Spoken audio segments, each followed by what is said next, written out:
Hello and good evening, Professor Monteleone. I am excited for today's review because I really love Baroque art, and I'm excited to just do a virtual tour because I get to look at art, and who doesn't like that? My name is Dana Hernandez, or I go by Sage, and this is my Baroque Art Museum review. I hope you enjoy. Oh, and once again, thank you for compiling all this stuff for us. I loved this lesson, and aesthetically Baroque and Rococo art is just so pleasing. So it was very fun for me to be able to go through.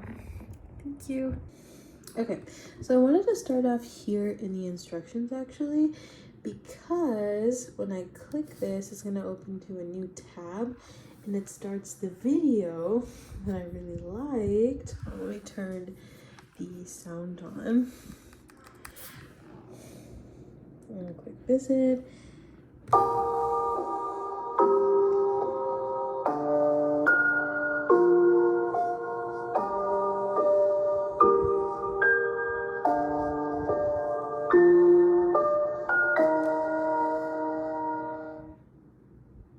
Oh, and I ended up picking the Reykjavik Museum in Amsterdam, I believe. But anyway, the reason I wanted to show that little piece, that little video beforehand, because I had already kind of went through the museum, is I think that it is so appropriately dramatic and so appropriately theatrical to put that little video of like the museum lights turning on and the dramatic music for a Baroque exhibit. It's just, to me, it's just so fitting. It's so perfect. I mean, this introduction into the museum is already just really cool. I mean, I wonder what it would look like if you're walking in. You probably don't get the music, but seeing the little video before the museum is such a nice detail to me. Okay, so now we're gonna go through the museum. Let's see, I already see some pieces that I really like.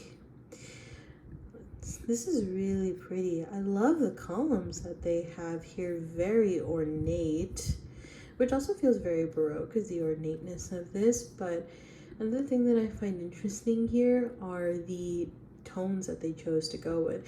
So like in contrast to the classical museums that we were looking at, the classical museums they wanted to go with the feeling of clean and light and sort of, I mean, they were all marble, they were all, you know, Renaissance Italian sort of thing.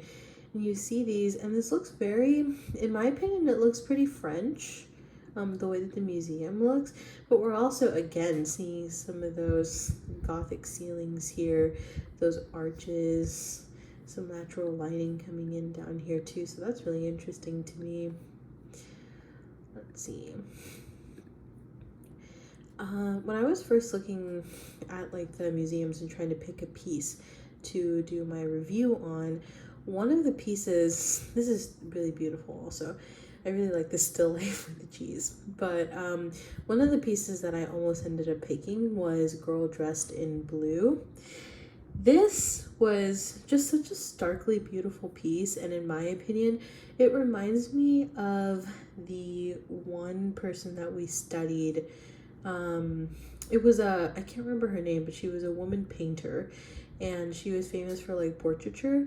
And what reminded me of that were like the softness. It was Rococo, and what reminded me of this with this painting was the softness of her expressions and the softness of the hair. I mean, and then you have like the feathers down here, the feather as well, and just this like, she's dressed up very, it's a child who's dressed very ornately and everything. But what reminded me of the other one is that they were kind of painted sort of intimately, in my opinion. So even though she's dressed very ornately, and this is a very like ornate, or not ornate, I'm sorry, but this is a very still pose, her expression looks kind of intimate. I mean, the way that the eyes are looking at you, it almost looks like they're looking at you, the onlooker. And she looks relaxed. I mean, you can't really tell what she's thinking, but there is definitely something behind this expression. It's not just an empty expression that they chose for the painting. And I thought that was really cool. Let's see. This is very beautiful. Let's see. Let's go deeper in here. I love this picture of the swan. Now that I think about it, I guess it doesn't just have to be people, obviously, who are in these sort of dramatic, dynamic posings for the Baroque era. I mean, I love the way that the motion in this swan is captured. You can see the way that the feathers are rippling, and it's very intense. It's very motion heavy. It's right in the middle of doing something. I mean, you have some of that landscape in the back as well. The color is this stark white behind these like soft landscape colors. It's another thing that you see a lot in Baroque paintings. That's very cool. Let's see. Oh, I'm not trying to go all the way in. Let's see. But yeah, that is very interesting. Those were a couple of my favorite pieces. And we'll go to this area. Let's see. Oh, I love the blacks in this painting. Let's see this one. Is it gonna come up? Oh, okay. I love the usage of chiaroscuro. Is it chiaroscuro? I hope it is.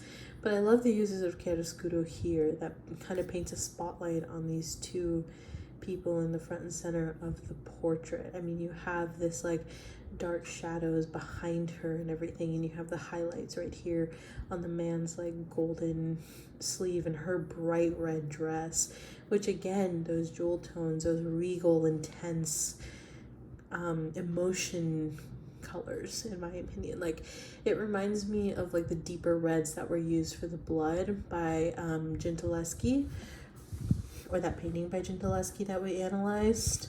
It's those stark, sort of intense colors that evoke an emotion within you.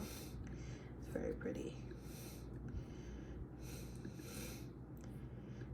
This is really pretty as well. Oh, it's a Rembrandt.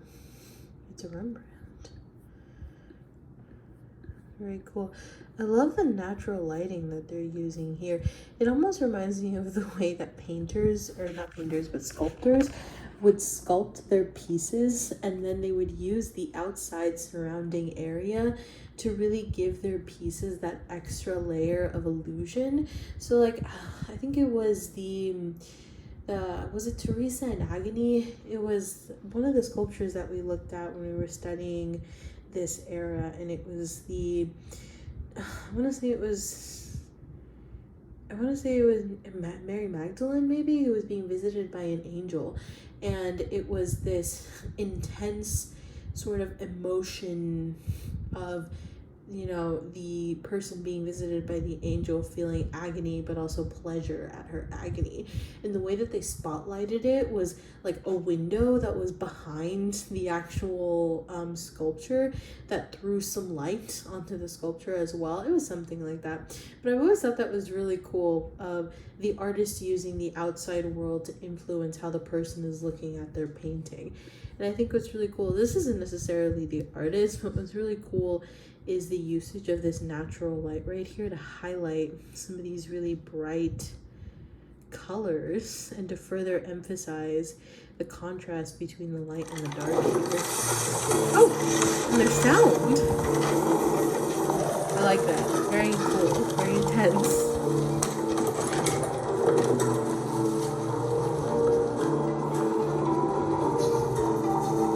This is kind of one of those scenes of life, right? One of those scenes of like something where you can almost feel all. Let me pause that actually. I don't know if I'll pause that. But that painting is one of those scenes where you can almost feel all of the motion that's happening. You can almost see it happen. I mean, it looks chaotic.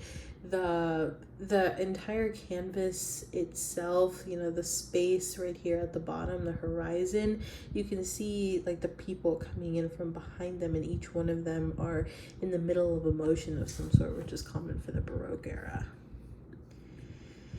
Let's see. I think that's about it for this section of the museum. And if I'm not mistaken, actually, the piece that I chose to do for my, where is it? The piece that I chose to do for, oh, here it is, for my museum review, or analyzed for my museum review, was the Milkmaid. I talk a little bit more about this in my review, but I really love this piece. I loved just everything about how intense the feeling of something so simple is, and I think Vermeer really excels at that, is making something simple really meaningful.